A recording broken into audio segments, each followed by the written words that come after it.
تو فرمایا کہ ترکت فیکم امرین او شیئین او ثقلین، میں ایک بھاری دو چیزیں چھوڑ کے جا رہا ہوں تمہارے درمیان، ما تمسکتم بہا لن تضلوا، جب تک تم اس کو پکڑے رکھو گے مضبوطی سے تو گمراہی تمہارے قریب نہیں آئے گی۔ آج کا دور دیکھیے، آج قرآن مجید سے کس قدر بے اعتنائی ہے، آج حضرت رسول اکرم صلی اللہ علیہ وسلم کے دین سے کس قدر بیزاری ہے، اور متلاشی ہیں ہم عزت کے، تلاش کرتے ہیں ہم کہ ہمیں عزت ملے، ہمارا کھویا ہوا وقار ہمیں حاصل ہو جائے، وہ کھوئی ہوئی عظمت ہمیں حاصل ہو جائے۔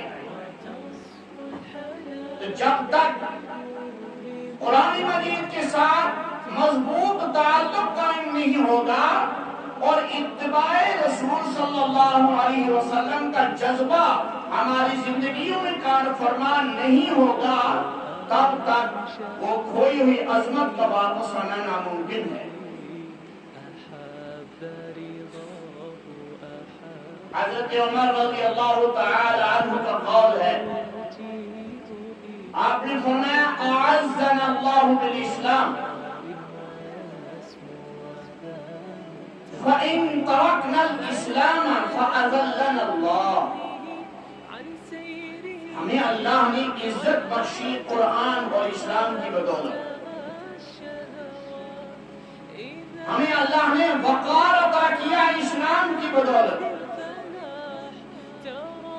ہمیں ہمارا نام رہتی دنیا تک زندہ رہ رہا ہے اسلام کی بدولت۔ اسلام آیا ہمیں عظمت ملی، اسلام آیا ہمیں وقار ملا، اسلام آیا ہمیں دین دیا، ہمیں زندگی گزارنے کا طریقہ دیا، اسلام آیا ہمیں ایک خدائے واحد کے سامنے جھکنے کی تعلیم دی، اسلام آیا ہمیں بڑوں کا احترام دلایا، چھوٹوں کی شفقت دلائی، بھوکوں کو کھانا کھلانا سکھلایا، اللہ کے راستے میں خرچ کرنے کی تعلیم دی، بیواؤں، مسکینوں، فقیروں، محتاجوں اور یتیموں کے اوپر دست شفقت رکھنے کا حکم دیا۔ اسلام آیا تو اخلاق عطا کیے، اسلام آیا تو ہمیں ہمارے معاملات ٹھیک ہوئے، اسلام آیا تو ہماری زندگی کے اندر ایک دینی انقلاب آیا۔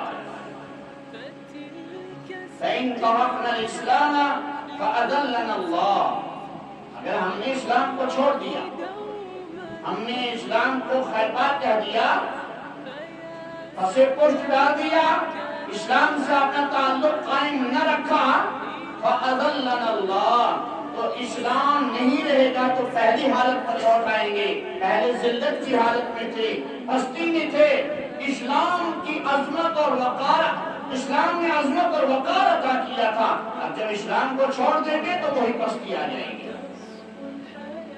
آج جو ہماری زندگیوں میں ہمارے مسائل میں، ہمارے حالات میں جو تنزلی ہے، اعمال میں تنزلی ہے، ہمیں جو وقار نہیں مل رہا ہے، اس کی بنیادی وجہ کیا ہے؟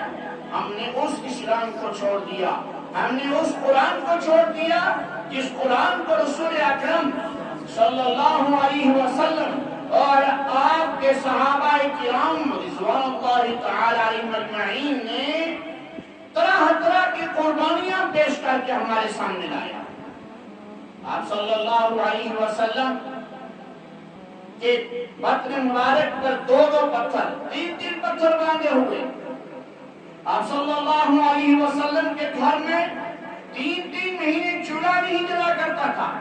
اما عائشہ رضی اللہ تعالی عنہ روایت فرماتی ہیں کہ 3 مہینے تک 2 کالی چیزوں کے علاوہ ہمیں کچھ نہیں ملا، پانی اور کھجور۔ ہم نے پانی اور کھجور کو گزارا کیا، 3 مہینے تک نبی صلی اللہ علیہ وسلم کے گھر میں چولہا نہیں جلا۔ حضرت حمزہ رضی اللہ تعالی عنہ کو شہید کیا، اس کے بعد مسلح کیا، آنکھیں نکال دی، ناک کاٹ دی، کان کاٹ دیے، کلیجہ مبارک نکال کے چبایا۔ حضرت بلال حبشی رضی اللہ تعالی عنہ کے سینے پر بارش سے کاٹ دی جاتی تھی اور کی تب کے ہی ریت کے اوپر لٹا دیا جاتا تھا، اور میں یہ ابن خلف کہا کرتا تھا بلال تیرا کوئی قصور نہیں ہے، تو بڑے قوم کا آدمی ہے، صرف اللہ کو ایک کہنا چھوڑ دے، صرف محمد ابن عبداللہ محمد رسول اللہ صلی اللہ علیہ وسلم ان کا دامن جو پکڑا ہے ان کا دامن چھوڑ دے۔ لیکن بلال رضی اللہ تعالی عنہ ان کے ایمان پہ قربان ہو جائیں، وہ سل کے نیچے سے بھی زبان ہلا کر کہتے تھے لا اللہ احد اللہ احد اللہ احد، ایسا نہیں ہو سکتا ہے، ایسا قتل نہیں ہو سکتا۔ بلال کی رگ رگ کے اندر، بال بال کے اندر اور بلال کی ہڈیوں کے اندر، ہڈیوں کے گودے کے اندر بھی ایمان داخل ہو چکا ہے، نکلنے والی بات نہیں ہے۔ تو کیا چیز تھی؟ قرآن مجید کے ساتھ گہرا تعلق تھا ان صحابہ کرام رضوان اللہ تعالی علیہم اجمعین کا، سختیوں پر سختیاں جھیلی، مصیبتوں پر مصیبتیں جھیلی، لیکن قرآن مجید کو گلے کا ہاتھ بنائے رکھا اور اتباع رسول صلی اللہ علیہ وسلم کا دامن انہوں نے نہیں چھوڑا۔ دوستو، آج یہ المیہ ہے ہمارے نوجوانوں کے اندر کہ ہم اولین مقام دین کو نہیں دیتے، ہم اولین اہمیت اسلام کو نہیں دیتے، ہم اگر اس کو لاتے بھی ہیں تو ساتویں درجے میں لاتے ہیں۔ آپ دیکھیے آج ہماری مساجد کی آبادی کا کیا حال ہے۔ فجر کی نماز میں محلے میں 3 آدمی 4 آدمی اور زیادہ ہی ہو گیا تو ایک چھوٹی مسجد میں ایک صف بن جائے گی۔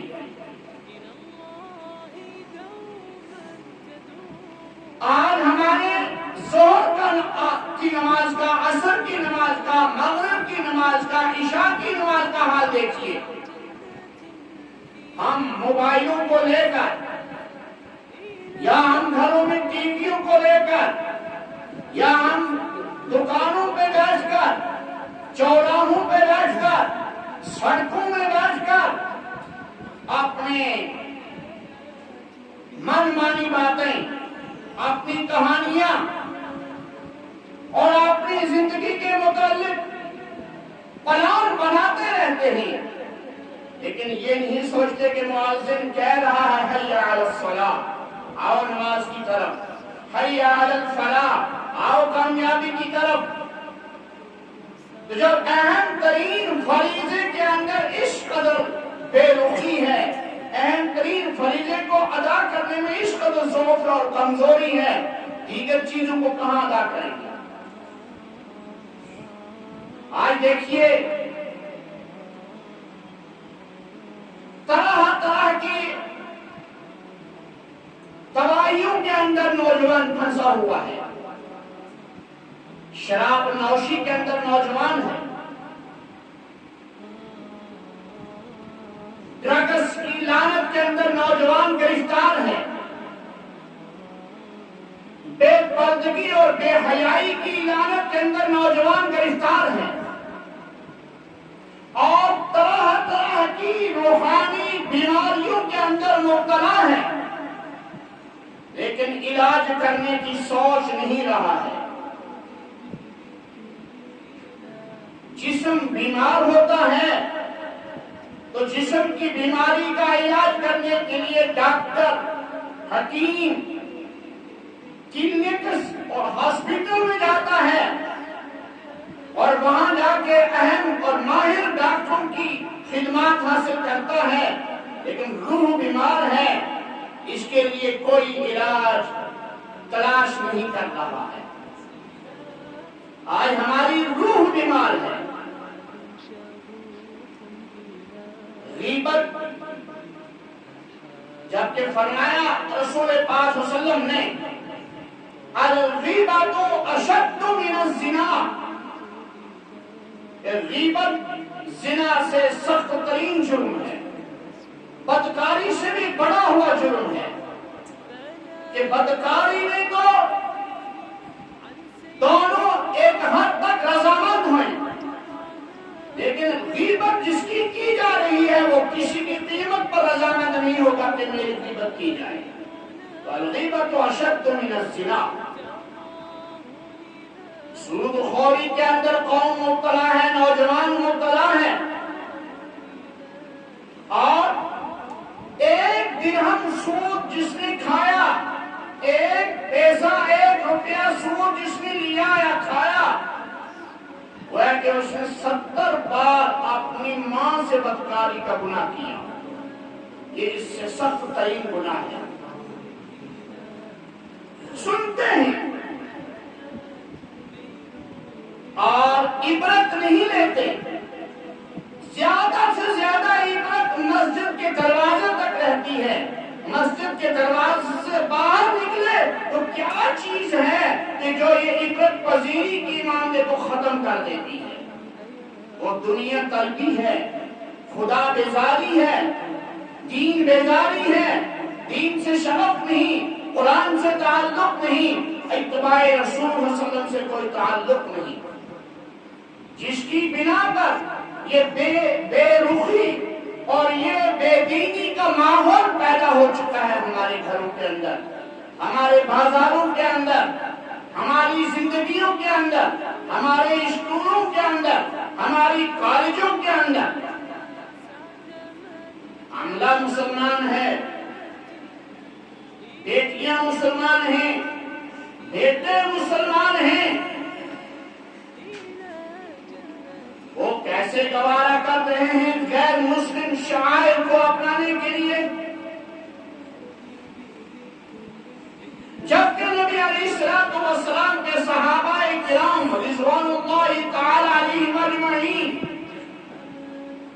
ایک سیکنڈ کے لیے بھی اسلامی تشخصات کو مٹانے کے لیے یا اسلامی تشخصات کے اوپر عمل نہ کرنے کے لیے تیار نہیں ہوتے تھے۔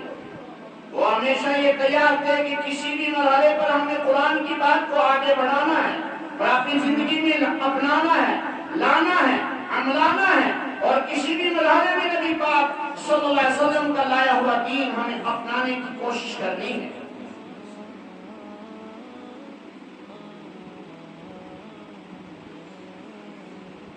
سارا کچھ ہمارے لیے حلال، سارا کچھ ہمارے لیے جائز، سب کچھ کریں پھر بھی مسلمان۔ وہ مولانا الطاف حسین ہادی ایک جگہ فرمایا ہے، کرے غیر کر بت کی پوجا تو کافر، جو ٹھہرائے بیٹا خدا کا تو کافر، کواکب میں مانے کرشمہ تو کافر، شہیدوں سے جا جا کے وہ کواکب میں مانے کرشمہ تو کافر، مگر مومنوں پر کشادہ ہی راہیں، پرستش کریں شوق سے جس کی چاہے، شہیدوں سے جا جا کے مانگے دعائیں، اماموں کا رتبہ نبی سے بڑھائے۔ تو بہت سارے اشعار انہوں نے فرمائے ہیں۔ کیا بات ہے، یہاں ہر گناہ جائز کیوں ہے؟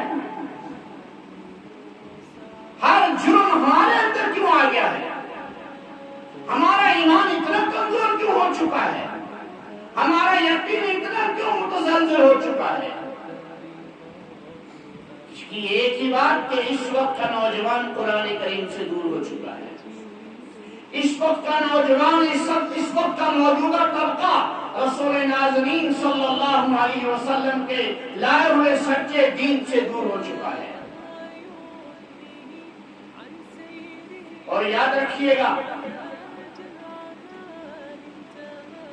آج دو خاندانوں میں جھگڑا ہوتا ہے،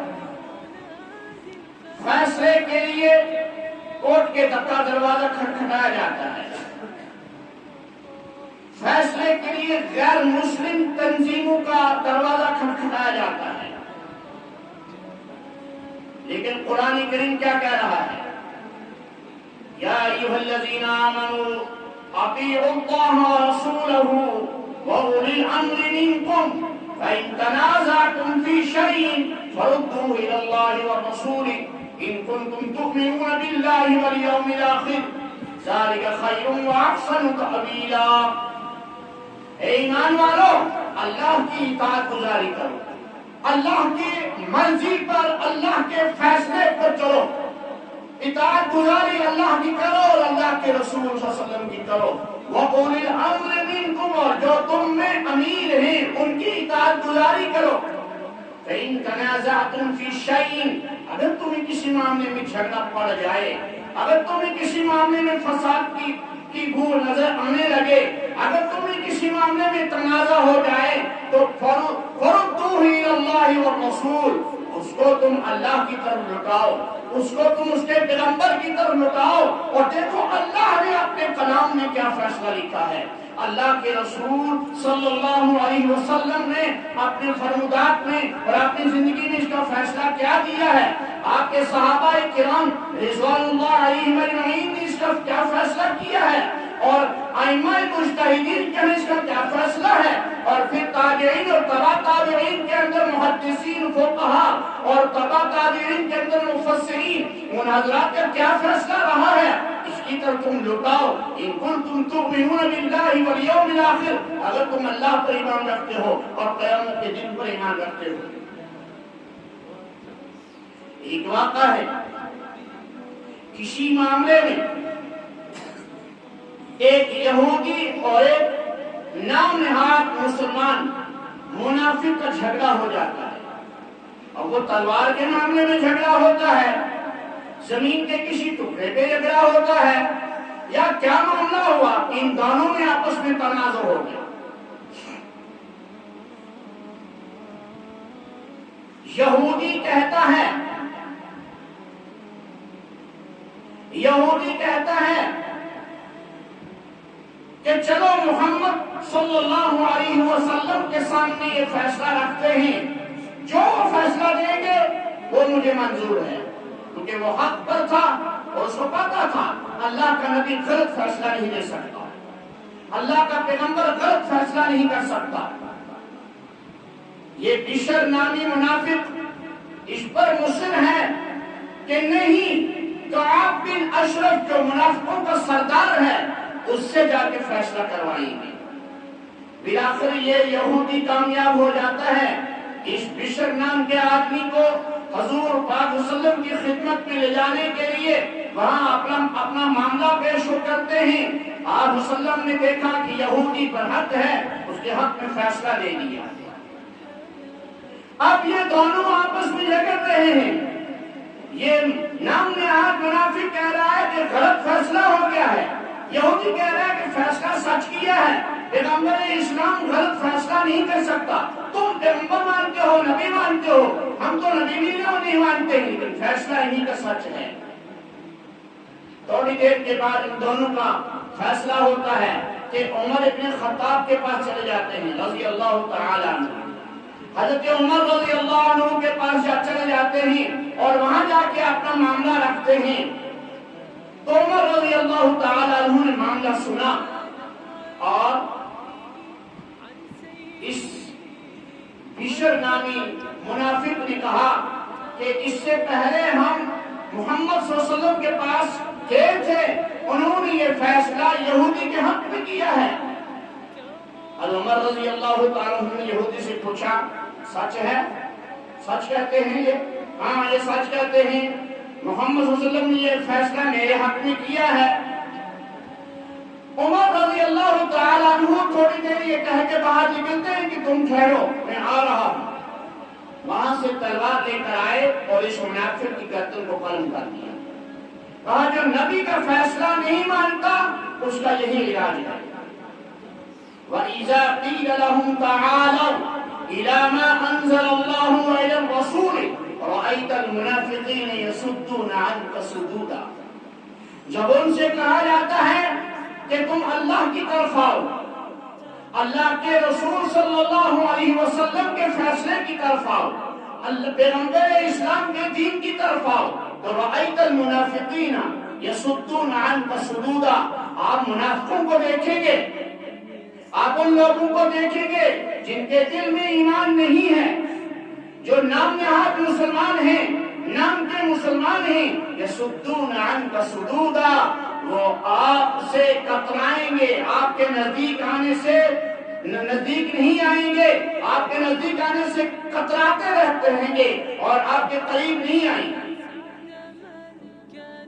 فلا وربك لا يؤمنون حتى يحكموك فيما شجر بينهم ثم لا يجدوا في أنفسهم حرجا مما قضيت ويسلموا تسليما. اس آیت کا شان نزول بھی اسی قسم کا واقعہ ہے کہ دو آدمیوں کے درمیان جھگڑا ہوتا ہے اور وہ اپنے فیصلے کو حضور علیہ السلام کے پاس لے جاتے ہیں اور حضور علیہ السلام وہ فیصلہ کرتے ہیں. تو یہ آیت نازل ہوتی ہے فلا وربک لا یؤمنون حتی یحکموک فیما شجر بینہم. تیرے رب کی قسم ہے وہ قطعاً با ایمان نہیں ہو سکتا جب تک وہ آپ کو اپنے معاملات میں، اپنے جھگڑے میں حکم نہ بنا لے، فیصل گیر نہ بنا لے، تب تک وہ با ایمان نہیں ہو سکتے. ثم لا يجدوا في انفسهم حرجا مما قضيت، پھر وہ اپنے دلوں کے اندر آپ کے کیے ہوئے فیصلہ کے مطابق کسی قسم کی کا کوئی حرج، کسی قسم کی کوئی تکلیف نہ پائیں. وَيُسَلِّمُوا تَسْلِيمًا، اور وہ آپ کے فیصلے کو مکمل تسلیم کر لیں. جب تک یہ صورت نہیں ہوگی تب تک مکمل ایمان والا نہیں ہو سکتا. حضرت عمر رضی اللہ تعالی عنہ حضور پاک صلی اللہ علیہ وسلم کے عالی دربار میں تشریف فرما ہے اور عرض کرتے ہیں یا رسول اللہ صلی اللہ علیہ وسلم، مجھے آپ سے بہت محبت ہے، مجھے آپ سے بہت محبت ہے. آپ نے فرمایا کیا میں آپ کو آپ کے والدین سے بھی زیادہ پیارا ہوں اور اولاد سے بھی زیادہ پیارا ہوں؟ تو وہاں تو یہ ایسی بات نہیں تھی نا، وہاں تو اندر کی بات ہوتی تھی، دل کی بات ہوتی تھی. حضرت عمر رضی اللہ تعالی عنہ نے اپنے سر مبارک کو جھکا لیا، دل سے پوچھا، دل سے فیصلہ کیا اور تھوڑی دیر کے بعد سارے مبارک اٹھایا، فرمایا ہاں یا رسول اللہ صلی اللہ علیہ وسلم، مجھے آپ سے محبت ہے حتی اکون احب الیہ من والدہ وولدہ والناس اجمعین. مجھے آپ سے اس قدر محبت ہے، اپنی جان سے بھی زیادہ محبوب ہیں، اپنے والدین سے بھی زیادہ محبوب ہیں، اپنی اولاد سے بھی زیادہ محبوب ہیں، والناس اجمعین، اور دنیا کے تمام لوگوں سے، تمام چیزوں سے زیادہ محبوب ہیں. حضور پاک صلی اللہ علیہ وسلم فرمایا الآن یا عمر، یہ عجیب جملہ ہے، الآن یا عمر. محدثین نے لکھا کہ یہاں حضور علیہ السلام فرما رہے ہیں حضرت عمر رضی اللہ تعالیٰ عنہ سے کہ عمر اب آپ کا ایمان مکمل ہوا ہے، اب ایمان جا کے مکمل ہوا ہے کہ جب مسلمان حضور علیہ السلام کو اپنی جان سے زیادہ، اپنی اولاد سے زیادہ، اپنے ماں باپ سے زیادہ اور تمام دنیا کے لوگوں سے اور تمام دنیا کی چیزوں سے زیادہ محبوب نہیں بنائے گا تب تک ایمان انکمپلیٹ ہے، ناقص ہے، نامکمل ہے. آپ نے فرمایا واللہ لا یؤمن احدکم، واللہ لا یؤمن احدکم، واللہ لا یؤمن احدکم حتی یکون ہواہ تبعا لما جئت بہ. خدا کی قسم وہ ایمان والا نہیں ہو سکتا. 3 مرتبہ ارشاد فرمایا اللہ کی قسم وہ با ایمان نہیں ہو سکتا، اللہ کی قسم وہ با ایمان نہیں ہو سکتا. فرمایا حتی لا یکون ہواہ تبعا لما جئت به، یہاں تک کہ اس کی ہر خواہش، اس کی ہر تمنا، اس کا ہر ارادہ اس چیز کے تابع نہ ہو جائے جس کو میں لے کر آیا ہوں۔ اللہ کے رسول صلی اللہ علیہ وسلم کیا لے کر آئے ہیں؟ کیا اللہ کے رسول صلی اللہ علیہ وسلم دین لے کر نہیں آئے ہیں؟ کیا اللہ کے رسول صلی اللہ علیہ وسلم قرآن مجید لے کر نہیں آئے ہیں؟ کیا اللہ کے رسول صلی اللہ علیہ وسلم شریعت اسلامیہ کو لے کر نہیں آئے ہیں؟ کیا اللہ کے رسول صلی اللہ علیہ وسلم اپنے مبارک طریقہ سنت کو لے کر نہیں آئے ہیں؟ تو مفہوم یہ ہو گیا کہ جب تک ایک مسلمان کی زندگی میں قرآن مجید اور سنت رسول صلی اللہ علیہ وسلم اولین مرحلے پر اور اولین درجے پر نہ آ جائیں، تب تک وہ کامل اور ایمان نہیں ہو سکتا ہے۔ من يطع الله والرسول فأولئك مع الذين أنعم الله عليهم من النبيين والصديقين والشهداء والصالحين۔ یہ چند روزہ زندگی ہے، آخرت کی زندگی کو سامنے رکھ کر، آخرت کی زندگی کے سال اور مہینے سامنے رکھ کر، وہاں کی مدت کو سامنے رکھ کر ایک حساب دان نوجوان نے حساب لگایا کہ یہاں کے 70 سالہ، 80 سالہ، 100 سالہ زندگی بھی مل جائے گی، وہ زیادہ سے زیادہ 1 منٹ سے 1.5 منٹ کی زندگی مانی جائے گی آخرت کے حساب سے۔ 1 منٹ یا 1.5 منٹ کی زندگی کوئی زندگی ہے؟ آخرت کی زندگی اتنی لمبی زندگی ہے، آخرت کی مدت اتنی لمبی مدت ہے کہ وہاں موت کو بھی موت آ جائے گی۔ حدیث میں آتا ہے، آپ نے فرمایا جب جہنم کو جہنمیوں سے بھر دیا جائے گا اور جنت کو جنتیوں کو جنت میں داخل کر دیا جائے گا، تو مینڈھے کی شکل میں موت کو لایا جائے گا اور اس کو بھی موت آ جائے گی۔ یہ اعلان ہو جائے گا کہ اب یہاں موت آنے والی نہیں ہے، اب ابدی زندگی ہے، عبدالآباد کی زندگی ہے، ہمیشہ کی زندگی ہے۔ اب یہاں موت آنے کی کوئی بات ہی نہیں ہے۔ لا يموت فیہا ولا یحیا، جہنمیوں کا دیا حال کہ لا يموت فیہا ولا یحیا۔ جنتی خوش ہو جائیں گے، ہمیں موت نہیں آئے گی، جہنمی غمگین ہو جائیں گے، ہاں یہ عذاب دائمی ہو گیا، یہ عذاب ہمیشہ کے لیے ہو گیا۔ تو آخرت کی زندگی لا انتہا زندگی، بے حساب زندگی ہے۔ جب اس زندگی کے لیے ہم کروڑوں روپے کماتے ہیں، اس زندگی کے لیے اپنی قیمتی زندگی جو ہے وہ قربان کرتے ہیں، اس زندگی کے لیے قیمتی اوقات قربان کرتے ہیں، آخرت کے لیے ہم نے کیا کیا ہے اس پر غور کرنا ہے۔ تو یہ زندگی جو ہے، یہ زندگی ہمیشہ رہنے والی نہیں ہے۔ اس ہم نہ رہنے والی زندگی کے اندر بھی، فنا ہونے والی زندگی کے اندر بھی ہم چاہتے ہیں ہمارا دوست اچھا ہو، ہمارا گھر اچھا ہو، ہمارا رہن سہن اچھا ہو، ہمارا لائف سسٹم مضبوط ہو، بہتر سے بہتر ہو، ہماری سوسائٹی اچھی ہو، ہمیں کھانے پینے کی چیزیں اچھی سے اچھی ملے۔ اس 1.5 منٹ یا 1 منٹ کی زندگی کے لیے ہم رات دن لگا دیتے ہیں۔ آخرت کی جو تیاری کرنی ہے، آخرت کا جو ساتھ ہے، آخرت میں جو ہمیشہ رہنا ہے، وہاں دوستی کس سے لگے گی؟ فرمایا من یطع اللہ والرسول، جو اللہ کی اطاعت کرے گا اور اس کے رسول صلی اللہ علیہ وسلم کی اطاعت کرے گا، وہ کہاں ہوگا؟ فَأُولَئِكَ مَعَ الَّذِينَ أَنْعَمَ اللَّهُ عَلَيْهِمْ، وہی لوگ ہیں جو ان لوگوں کے ساتھ ہوں گے جن پر اللہ نے انعام کیا ہے، جن کو اللہ نے انعام دیا ہے۔ اور انعام والے 4 گروپ، 4 جماعتیں، انعام والے 4 گروہ ہیں۔ من النبیین، جس نے اللہ کی اطاعت کی، اس زندگی میں اللہ کی مان کر چلا، اللہ کے رسول صلی اللہ علیہ وسلم کی مان کر چلا، وہ قیامت کے دن انبیاء کے ساتھ ہوگا۔ علیہم من النبیین، وہ قیامت کے دن وہ صدیقین جو سچے لوگ ہیں ان کے ساتھ ہوگا۔ وہ قیامت کے دن شہیدوں کے ساتھ ہوگا، والشہداء، وہ قیامت کے دن صالحین کے ساتھ ہوگا، امت کے نیک ترین طبقے کے ساتھ ہوگا۔ 4 درجے، نیکی کے بھی 4 درجے ہیں، اور پھر نیکی کرنے کے بعد نیکی کا صلہ جو ملے گا اس کے بھی 4 درجے ہیں۔ اعلیٰ ترین نیکی انبیاء کرام علیہ السلام کی، اعلیٰ ترین نیکی، تو جو اس ڈگر پر چلے گا، جو اس نہج پر چلے گا، جو اس جذبے کو لے کر چلے گا، وہ انبیاء کے ساتھ ہوگا۔ اور اس کے دوسرے درجے پر صدیقین ہیں، جو اس درجے پر آئے گا وہ صدیقین کے ساتھ قیامت میں ہوگا۔